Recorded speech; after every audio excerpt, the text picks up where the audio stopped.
really comes to life when you think about what is it that only we can do, and therefore where are we going to invest? What is our superpower? And for us, it's taking that differentiated data and doing something magic with it. 1, 2, 3, 4. Welcome to the Redefining Sales podcast, where we reimagine and redefine sales in a digital world. In this new series, we have absolutely scoured the world to bring you only the best of the very best. We will be working with each of the thought leaders to unpack all of their years of experience, their pearls of wisdom and nuggets of gold into bite-sized chunks that will enable you to redefine your sales. Welcome to the Redefining Sales podcast. My name's Abby White. I'm the CEO of Sales Redefined and your host for the Redefining Sales podcast. Today we have Mel Cochrane with us, who is the Group Managing Director for Equifax for ANZ. And Mel is just a fountain and wealth of knowledge. What she doesn't know is not worth knowing. In this conversation, we talk to Mel about digital transformation and what does it take to lead a team through transformation and change. You might be coming up to 2023 goals and plans that you have to execute in your business, and you have to take your team through change and transformation. And we get some of Mel's guiding principles. She's done it at Amex. She's done it at Equifax. And so she is the master at taking people through change. We also talk about her go-to growth strategies when she's told, right, go, you're in the job, go lead the charge and deliver growth. What are some of her go-tos? We then talk about using data to deliver growth. There's a massive shift and change towards how we are using data. There's no shortage of data, but there's very few people who are probably using their data to its full potential to then help them drive and deliver growth. So we talked to Mel a little bit about that. We talked to her about the strategy execution gap. Now, this episode was recorded at the back end of 2022, but I think this is actually really pertinent now as the episode's coming live in 2023, because often there's no lack of or shortage of good strategy. The gap comes when it actually comes to executing. So we talked to Mel about how does she approach that gap between the great strategy and then the execution of making sure that it sees the light of day and is delivered. We talk about attributes of high performance sales, marketing, non-negotiables, and some of the usual questions that you would know that we talk about on this podcast. So before we jump straight into talking to Mel, I just want to give you a snippet from her bio, just in case you've not come across Mel before, because it is so strong, it's not worth missing a beat on. So Mel was appointed Group Managing Director for Equifax ANZ in May 2021. And her team deliver unique, innovative solutions and insights to empower consumers and customers to make great decisions. She has been leading a diverse business and plays such a pivotal role in the ANZ economy. She's responsible for solutions spanning from consumer and commercial risk, fraud protection and prevention, identity verification and ratings across a range of industries, financial services, telcos, utilities, and so on. The list actually is endless. Prior to joining Equifax, Melanie was general manager for American Express for merchant services part of the business in the APAC region. And she delivered double-digit growth and a threefold increase in net promoter scores. So as I said, we've got some great questions for Mel given that experience. She's also led corporate payments business, APAC, as well as global digital servicing transformation program for American Express as well. And honestly, the list just goes on. Originally from the UK, came out to Australia, and then has traveled the world with business. So without a further ado, let's get stuck into this conversation, and welcome to the conversation, Mel. Welcome to the Redefining Sales podcast. Today we have got Mel Cochrane with us, and I am so excited to jump into this conversation. Welcome, Mel. Thank you. Thanks for having me. We've just been comparing our British stories, so we've got that out the way and now ready to get into the business stories. Absolutely. So Mel, I want us to start with your career has just been unbelievable. When I was reading your bio, I was researching for this podcast. Honestly, I was blown away in the roles that you'd done from, marketing, director, VP, SVP, 25 years at American Express. And then I read an interview where you talked about the key to your success, or one of the factors you think has been almost getting comfortable taking risks and getting outside your comfort zone. And I wanted to unpack that a little bit, because we can say that, but actually doing that is really hard. So I'm curious, sort of two dimensions to that. The first is, how do you know which risks to take? And the second is, how do you get comfortable with being uncomfortable? So can you unpack that for us a little? I sure can. And, you know, when I look back at the time, I don't think I felt like I was taking risks. And it's only when you sort of reflect later that you realize that actually there were a lot of risks. And I think the common element to that was just my bit of my natural optimistic outlook. And I haven't, you know, generally I lean with yes. I'll start with yes. And, you know, I tend to say, why not?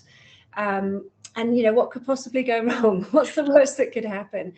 And so particularly when there's some self-doubt, or, you know, you question whether you can do something, if you have that mantra of how do you start with yes, and then, you know, what is the worst that can happen? And actually, if you take a path and it doesn't turn out, what is the worst that can happen? You've probably learned something from that experience. So, you know, I think over the years, it was a collection of yeses that pieced together. And I kind of look back going, actually, I did take some risks. And at the time, I probably didn't overanalyze what they may be. So I tend to lead with a yes, and a bit more of the, you know, give it a go and see where it takes me. And does your comfort zone, you know, you naturally stretch with that, because as you get more used to stepping outside your comfort zone, more used to taking risks, it's sort of it's almost like training the muscle and you're expanding it. Yeah, I would 100% agree with that. I think the first big risk I took, or when I said yes to the opportunity to move from the UK office to New York, and I was terrified. I remember my first day, you know, walking into the World Financial Center in New York City, and, you know, I was pretty intimidated. And so that first move was probably, it felt like that first time you take a step off the edge of the mountain. Yeah. And then you go, oh, this is actually pretty cool experience. And you realize there's lots of other people in your situation. And so then the next time you have an opportunity, it does feel a lot easier. You know, particularly I think later on, I remember being asked, I was living in Sydney at the time, being asked, would I like to go to Phoenix in Arizona? There was an opportunity there. And I was like, sure. And I'm like, you know, it's really hot there. And I was like, yeah. And, you know, we really, really enjoyed living there. The work experience was incredible. And it gave me an opportunity to do things that I never would have done if I had stayed put. Yeah, I love that. When I was looking at moving to Australia, I phoned someone who I knew really well and had been a previous manager of mine. And she literally said, what's the worst that can happen? Get on and I can't use the words, plane. What are you talking about? Get off the phone to me, go. And insert expletives in that sentence. And it kind of is true. What's the worst that can happen? You can always, you know, try it for a year or two. If you don't like it, you know, you take a different path. Or in my case, marry an Australian and never go back, which went wrong. So I want to tap into the next part. So at Amex, you led the global digital servicing transformation, if I can get that out. And I want to talk about that because there's so much talk around transformation, and, you know, it sort of sometimes almost feels like a buzzword because we hear it every single day. But I'm curious how you lead teams and businesses through major transformation and change. You know, as humans, we don't like change. Transformation as businesses is hard. So how do you approach that, having, you know, led huge global behemoth companies through transformation? Yeah, it's really I think it's really important that you start with sort of setting your clear purpose and intent up front, particularly, you know, back in the day. We're going back a number of years now, and, you know, there wasn't a clear path, and so you have to start with what's the purpose, you know, what's the intent, why are we doing this, and then really have an ambition around what we're trying to achieve. And so a lot of it's a mindset change, I think, and it's a commitment to the unknown. There's not always a strong business case or data points or facts to support. So you have to underpin that with some core principles. And at the time, you know, we worked really hard on what were the core principles. And it's things like channel of choice or mobile first. Now, those are, you know, common principles nowadays, but, it was what's important, so that when we are going through a journey of change, what is it that we're trying to do, and that helps anchor. And then I think I think what you learn as well is that every stakeholder has a different view, in terms of a slightly different take on what those priorities or principles should be. And so that just makes it a lot of fun when it's a bit ambiguous and you've got different opinions, different views, and you sort of have to keep coming back to, is this aligned with our ambition? Is this the purpose? Why are we doing this? And keeping reminding, what's this for? And customer first is one of those things that was our driver, when we started that journey.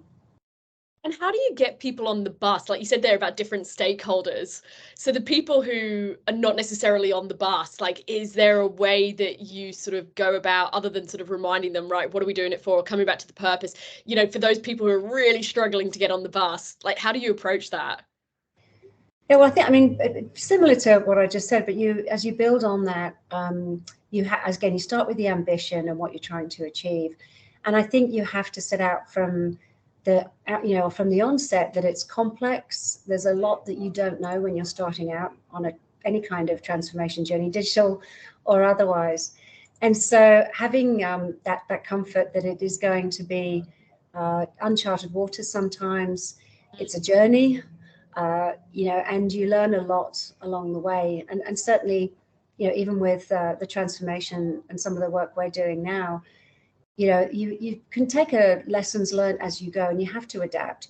And sometimes you might learn, as we have, that if you try and take on too much at one time, you do have to start making trade-offs on what becomes important. So you have to get comfortable that the goalposts shift a little, things might change that you hadn't anticipated.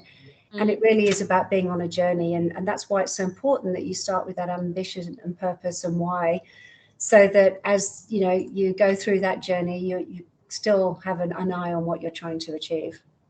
Sounds like it's almost like the North Star that then when you're going off track pulls you back to the North Star. Yeah.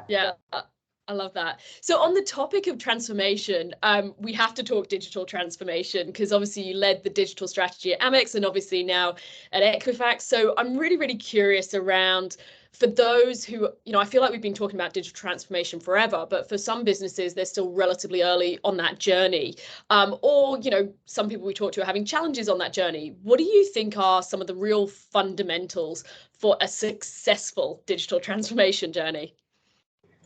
Well, I certainly think I've addressed some of that, which is it is a journey. Yeah. And I think the trade-offs and evolving, being comfortable that you don't know what you don't know until you get started. But also, starting to not make it a thing in itself, right? It's part of every day. A business is trying to improve and have ambition about what you're trying to achieve. And so I think the learnings around using the word digital and transformation, it's actually now this is normal. Yeah. Everyone is continuing to invest in modernizing technology, creating better customer experiences and trying to do it faster. There's so many disruptive factors. This is just normal now. So rather than having a sort of separate program or focus, it's actually, what is our business ambition? What is our customer ambition? And how do you drive, what is the technology that's going to enable that, rather than a digital transformation, per se. So I think it's shifted over the years that, sort of calling it out just as this is a digital transformation program. Actually, no, this is our business strategy. And digital transformation or technology modernization will help us get there. I love that, because even calling it like it's a digital transformation project even just sounds like it's this big beast and quite scary and daunting. So I quite like that approach. Yeah, think about the business model and the transformation, and really what is it that the customer is going to see from that? What are you trying to achieve?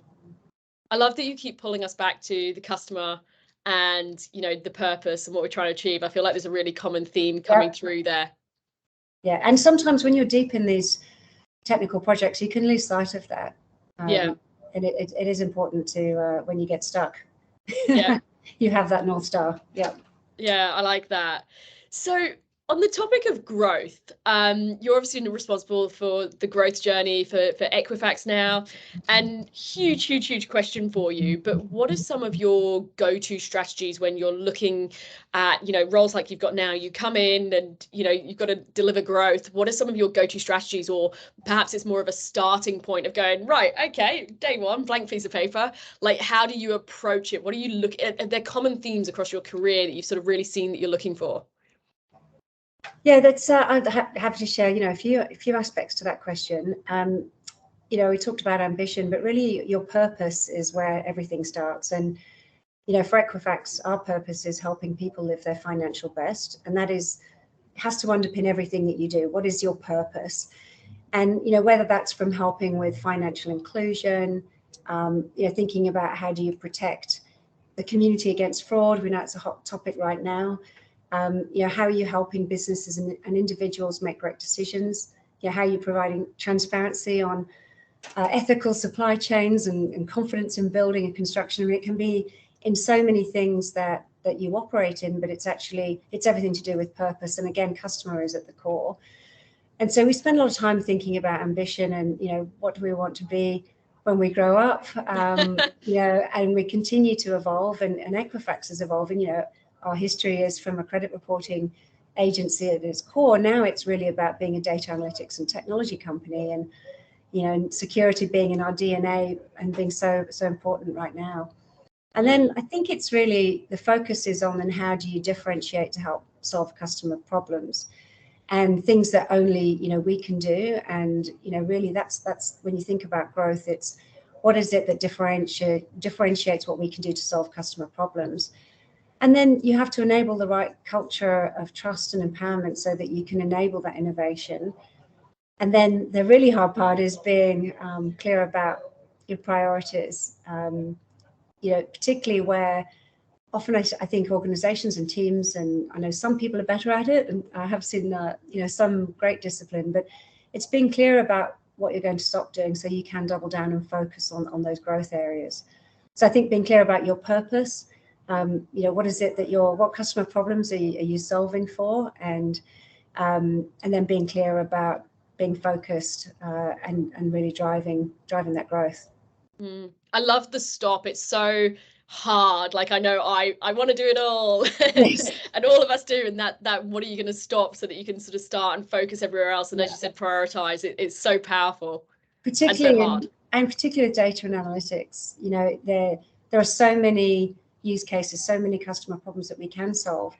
And it's really being, disciplined about with the resources and, always having to focus on, what is it that we come back to that is our priority for our business. So, making sure that you make those hard choices. And I find that tough. I know our team does. We always want to solve every customer problem, and we do have to, to prioritize. And how can we, create scalable or create solutions that can benefit multiple customers? How do you get that muscle and that discipline? Yeah, and I love that everything you're coming through. I'm like grinning. I can't even grin any harder. I'm grinning so much because everything you're coming through is so customer centric, which it sounds obvious and it's almost overused, but I actually think it's really difficult. And I know for us, we get to see the behind the scenes of businesses. And as you said, sometimes that gets a little bit lost on the journey, or, there's just overwhelm. Can I ask, how do you keep such a customer centric focus? Because it's just beaming through. Like, how do you keep that? Well, I think the busyness. First of all, it comes from your purpose of what we're here for, but also it comes from spending time with customers. And in fact, I think this week I've had 6 or 7 customer meetings this week. I've had a forum where we had 75 people together in a room for half a day on auto finance, and it really, I get the energy from understanding what our customer problems are. And it's also taking, tough feedback where we need to do more, or, being close to the customer. So whether you're in a customer facing role directly or not, staying close to what your customer needs are, whether that's from, you can put yourself in their shoes, and particularly now when we think about, some of the concerns around identity and security, everyone can put their shoes in the customer's shoes and think about what is it that we can do to help. How would a customer feel about this? And, whether you're in, if you're an engineer or a scientist, or, it doesn't matter if you're not seeing a customer every day. It's how do you get yourself closer to the customer to understand, what is it that we can do. And it is sometimes easy to lose sight of that when you're caught in the weeds, or you're particularly if you're focused on all the cool technology. It's or all the problems that you might be facing in a particular day. It's really grounding. So if I feel like I'm losing that focus at any time, it's go spend some time, talk to customer or consumer, and get that energy. I love that. I call it shiny toy syndrome, when I sort of start to get distracted and I'm like, no, shiny toy syndrome is stepping in. Come back. Yeah. So I want to ask you my favorite question, which is around bringing together sales and marketing. It's my favorite topic on the planet. For you to deliver some of the fantastic growth that you've done, for you to stay so customer centric that we've just been talking about, the only way you can really do that, in my view of the world, is you've got to have a great alignment between sales and marketing. And we've found in our experience, mass generalization, but sometimes it's like dealing with a badly divorced couple, so who are not on good speaking terms. So how do you bridge the gap between sales and marketing so that you have that epic customer experience, you have that growth that you've talked to? Yeah, I think particularly in B2B organizations, or in a team where you have, customer facing sales or product led teams, that sometimes can happen. And I don't think it's so much as a divide that I've seen, but where I do see examples where the focus can be often sales led, or, and that's driven by the customer led, but sales led or product led. And often marketing gets brought in late into the strategy development. And where I see marketing sales work best together is when collaboration is upfront, and the marketing, sales and product and customer operations and technology teams really are aligned in the business strategy and the priorities, and understand how leveraging a strong marketing strategy will drive those results. So for me, it's all about treating and thinking, if you're in a different position or between sales and marketing, both ways, that marketing needs to be elevated to a strategic marketing partner and not, just a communications engine, where I have seen that happen before. And so there's nothing worse with any business partner, actually, whether it's, across internally, whether it's your finance or legal teams or whatever. If anyone that's brought in late into a discussion can't add the same strategic value. So I think that's one way that I've seen sometimes there's a disconnect. And I think that's a missed opportunity. So having that strategic alignment up front is really important.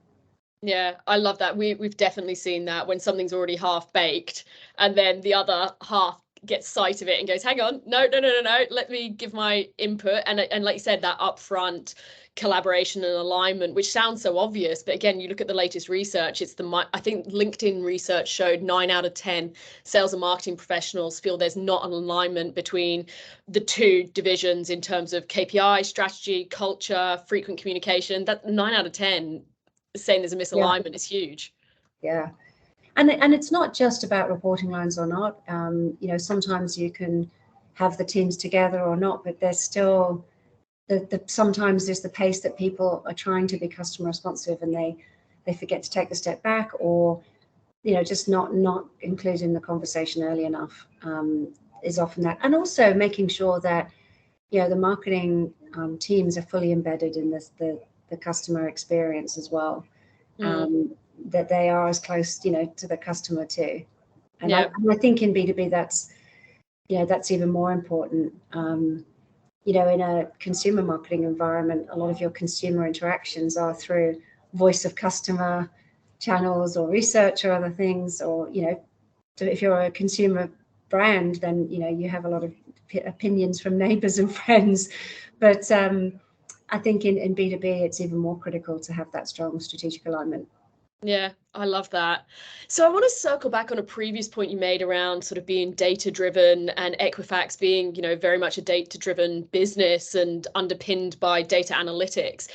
I'm really curious how you use data to deliver growth, to drive sales, because I feel at the moment, particularly a lot of our clients are in IT, a huge proportion, and we all talk about it. And if you look at the future of sales research, it's all talking about how we're going to have data-driven sales or data-driven marketing. So I feel like there's a lot of talk about it. What I feel is harder is actually that in practice.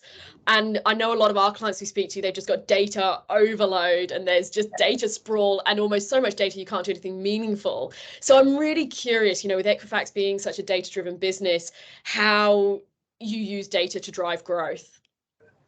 Yeah, great question. And really data is core to our business. So it helps drive better decisions, the breadth and depth of what you can do with the data. But that really does require incredible discipline in how you manage data, governance, how you have the tools and capabilities with so many great AI capabilities and patents that we have and are building, having a fantastic data science team.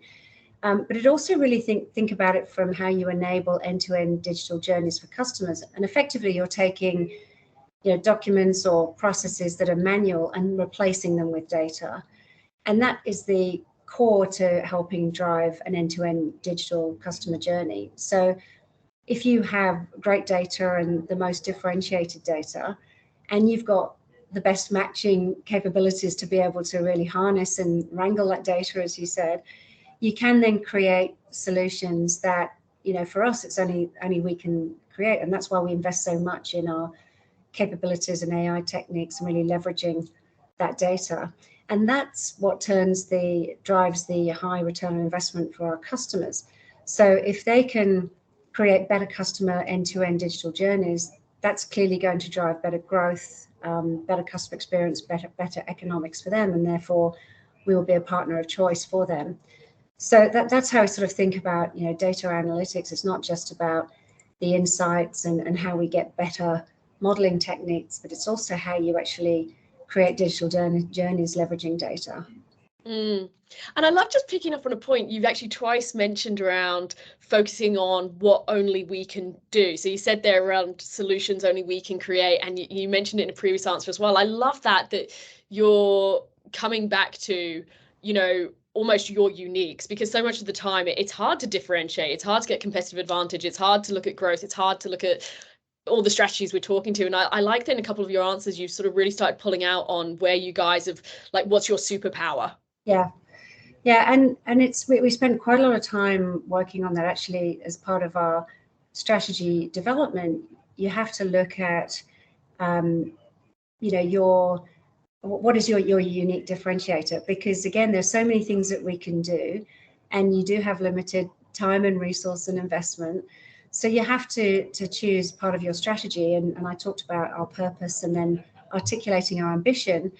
And then you think about, what is it that we want to be when we grow up, and how are we going to get there? And the how and the really comes to life when you think about what is it that only we can do, and therefore where are we going to invest? What is our superpower? And for us, it's taking that differentiated data and doing something magic with it, whether that's insights and analytics to help make great decisions, or whether it's creating seamless digital journeys for our customers and better customer experience directly with us or through our partners. So it is about being clear that just doing something that everybody else can do, is that where we want to invest for a long-term better growth strategy? And we've decided that's not.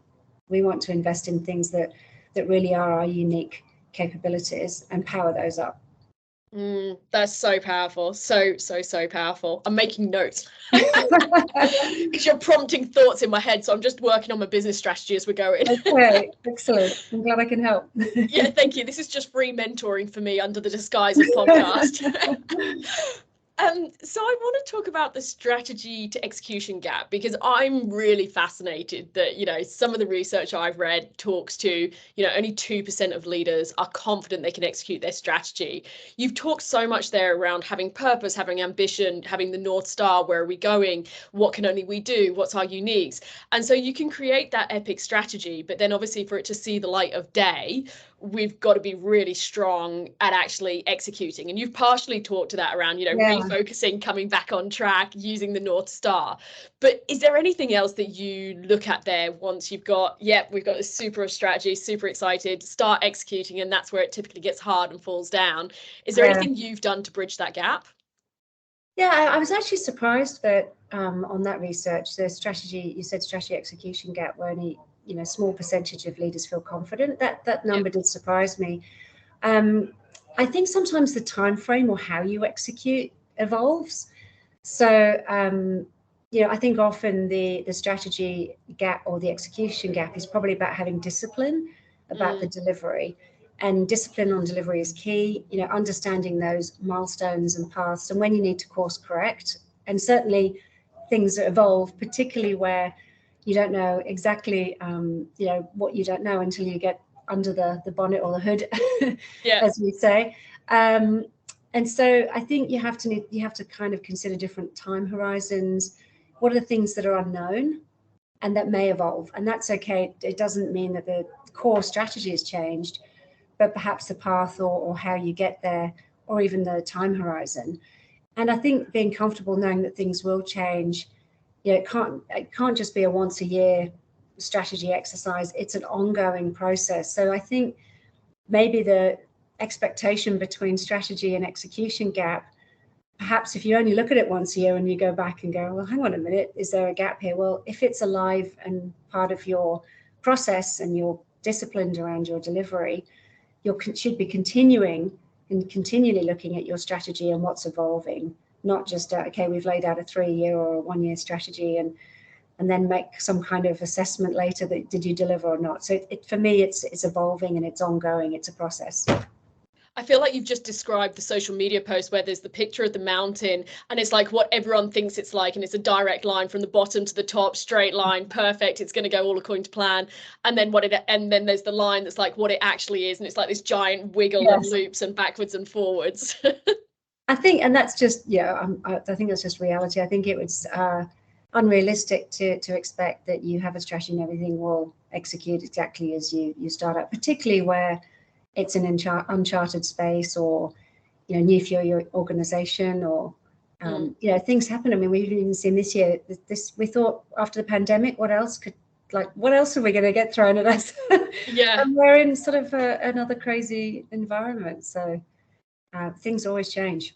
Yes, I can imagine that one for you guys right now. So one thing I want to circle back to again is you talked before about empowering people. You talked a little about teams, and I'm just fascinated on how people build high performing teams that help, as that team to get you on the journey to where you want to go and help deliver that growth. And what are you looking for when you're building high performing teams? Is there certain attributes? What are you on the hunt for? Yeah. Well, I start with diversity. I really believe diversity is critical, and it's different skills, different styles, experiences, backgrounds, and particularly in our business, we have such a variety of skills and experiences. And then gender too, not just, and all sorts of, all aspects of diversity. But gender, particularly in our business, it's tougher in tech, data science, cyber, which is often, gender diversity is a challenge. And then I think creating an environment where you create psychological safety, an environment where people can challenge each other. It feels like fun to do that. It's safe to do that. And, you can do that in structured ways, but you also do it in fun ways. I think building a team that is committed to achieving objectives together. And I look for attributes of the, people who focus on the objective of the team and the company and our customers and not the individual agenda. So that's probably an attribute that is, something that's really core to my principles. It's about, together having a great, diverse skills, experience, background, an environment that you can challenge and be courageous and think have the permission to think differently and challenge the status quo. And then, having an agenda that you're all working to this together, not a personal agenda. So that's cool for me. I love that. That's really, really powerful. So I have to ask you about your own habits and non-negotiables. I can imagine you have a lot on your plate. You have a busy day in workload in some of the roles that you've been in. We talked to high performers, but how do you personally play a high performance game? Do you have non-negotiables or rituals that help you be at your best? Okay, so this one I'm going to fail miserably on, because I'd love to say that I'm this perfect person, and I also do all this amazing yoga and meditation and all the hobbies and sports. So I fail quite miserably at my personal goals a lot of the time. And then I go, hang on, I'm beating myself up now for not setting personal goals. And I've tried all sorts of things. I have tried to take up yoga, and I seem to have lost the patience for it. I've tried doing the meditation for 30 days, and I get about 10 seconds in and my mind's wandering. And even now I've just signed up to do a fundraising walking challenge, and I'm already behind. So I'm going to do a massive amount of walking this weekend on the one foot forward for mental health awareness this month. But I do love team sports, and I love being outdoors, and I love animals.